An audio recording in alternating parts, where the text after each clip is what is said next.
Oh, my flowing water babies, how are you doing tonight? You know, it's very auspicious because I'm recording this on a full moon. And full moon is exactly when water element gets highly activated, because water element, your creative element, is definitely ruled by the moon, which is lunar, which is feminine, which is controls the tides, right? The ebb and the flow of all of life.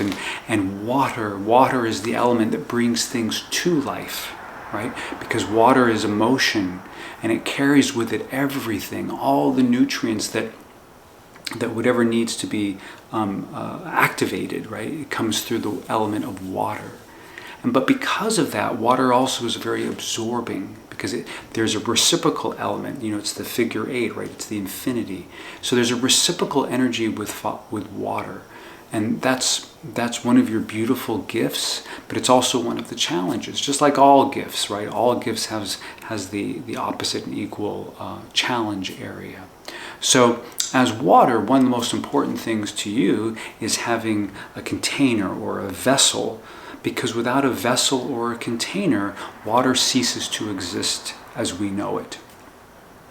So you could say, well, the oceans, what about the oceans, Joshua? Well, I say, yes, the oceans, believe it or not, are also a container, because the oceans are the oceans because there's earth there holding space for the water, or we could see it in the lake or the stream or even the glass of water. So, the container is so important for you, because the container, your creative container that you choose, which you can choose many, if you choose something that's like a little, like those little pools that children play in, right? That's going to be shallow, but it's going to be fun and lighthearted, or you're playing at the shallow end of a pool, or where the waves crash at the beach. And the same water, when you have depth, well, it's deeper. It's a little more dangerous. There's things that lurk in the dark depths of the ocean, right? The sharks. It's the same water, right? It's the same water, but different depth. And that's the flexibility and the fluidity that you have as water element, which is fascinating. And water will always travel downhill. It's always seeking to merge with the oceans of life, right? So there's also that element, that a constant merging, a constant going downhill, if you will.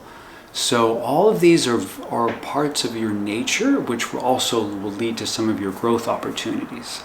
And then, of course, water is the only element that has the ability to transform itself into 3 different stages. So water has the ability to be fluid, water, but it also has the opportunity to be frozen, so it's solid, right? It's hard. And then it can also vaporize. So it becomes vapor and it vanishes. So as water, your 3 growth opportunities, things to be aware of, are when you go into a project, you want to merge with it, right? You want to merge with the project, and that's part of your natural ability, because you're very adept at the emotional life. And through that merging, something will emerge. And so as you work with that process, you want to be very mindful, very aware of what you're merging with, because you will absorb it, you will become it, because whatever you put in a glass of water or in a lake or in a stream, it disseminates into that water. So there's it can become murky, if you will, right? So you want to be very mindful, very aware of what you choose, and just know that you're going to be merging with it, and through that merging process, you will actually emerge in some different form. So that's the first thing. The second thing that's really important for water element is to have an intention, because you're going to have a form. The form is a given, otherwise you won't exist as water, right?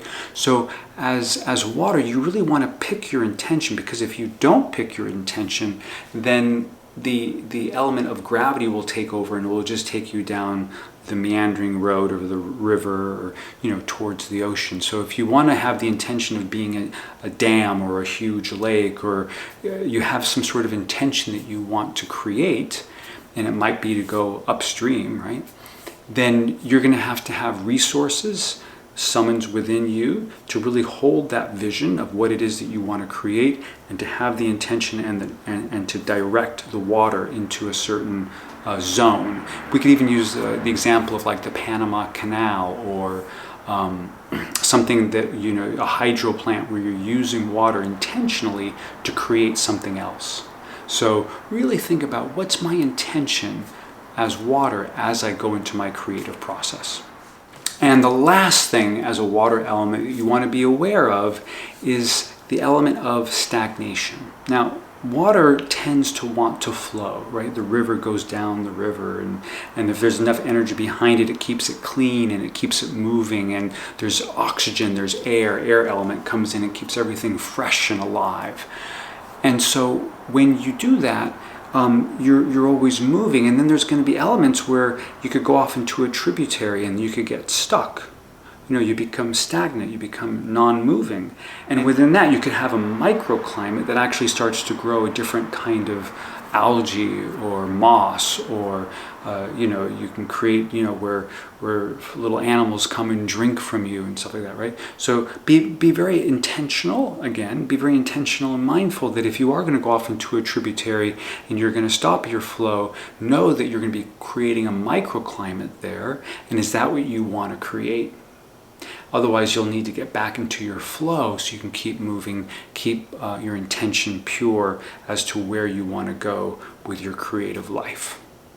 With all of the elements, this is just your first element. This is the one that's your go-to. This is the one that you have a predisposition towards entering to creative projects, because this is probably how you're hardwired. This is probably how you navigate through all of life. But at different points of development in your creative process, you will go into fire element, you will go into earth, you will go into air. And as water, right, water and fire, right, water has the possibility of vaporizing or ascending as water as they work with fire. So you want to be careful to not be so overtaken by fire that you evaporate. But at the same time, if you want to, you can, you know, transform, right?